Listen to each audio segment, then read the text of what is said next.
Thank you, Mr. Chairman. Thank you, committee members. My name is Kathleen Kelly. I'm the Executive Director of the Rhode Island Assisted Living Association.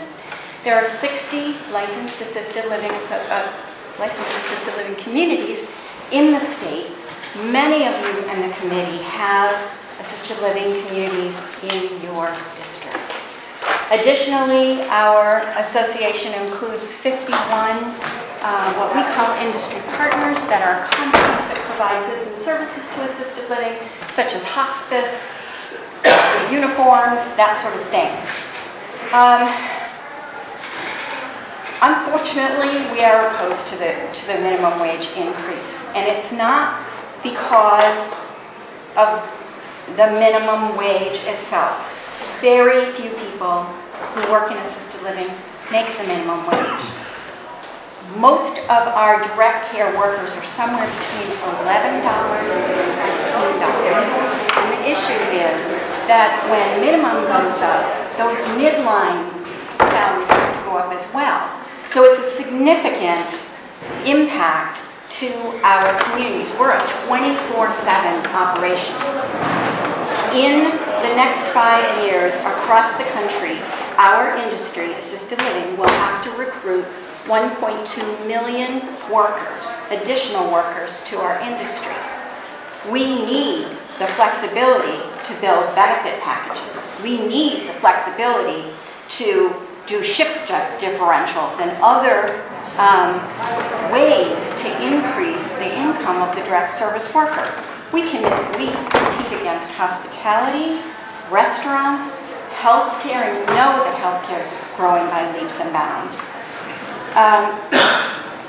We need that flexibility. Work in assisted living is hard, and we need compassionate, well-trained people to take care of our elders and people with disabilities. We do that by recruiting people who have initially that compassion. Then we train them.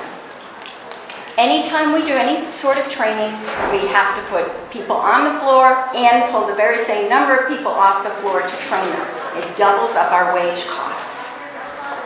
When payroll increases, inevitably training dollars is the first place that companies look to make up the difference. We need those training dollars because we want the people who work in assisted living to be as well trained as possible. Somewhere between 45% and 75% of our total budgets in any assisted living community is dedicated to payroll. When you think about minimum wage, think about having to increase most of your payroll, 45 to 70% of your budget. It's very difficult to do. Additionally, about 17% of the people, of the 3,500 people who live in assisted living, receive Medicaid benefits, which are state benefits.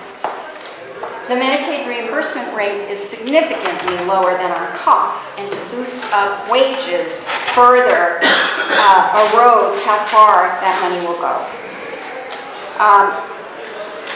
Our choices really are to pass additional costs on to the consumer, who in our case is a senior or a person with disabilities already living on a fixed income, or to lower our staffing patterns, and that will ultimately affect the quality of the service we provide. Assisted living depends on satisfied customers.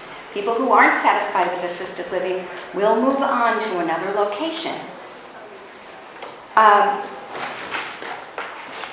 I appreciate your time. I'm happy to answer any questions that you have. I know it's a very difficult decision to make, but we would ask that you consider two things. We're a 24/7 operation, and as the minimum wage increases, it will become highly likely that someone who pours your coffee in the morning is being paid exactly the same amount that you trust your grandmother to. Thank you for your time. Any questions? Oh, and I have testimony.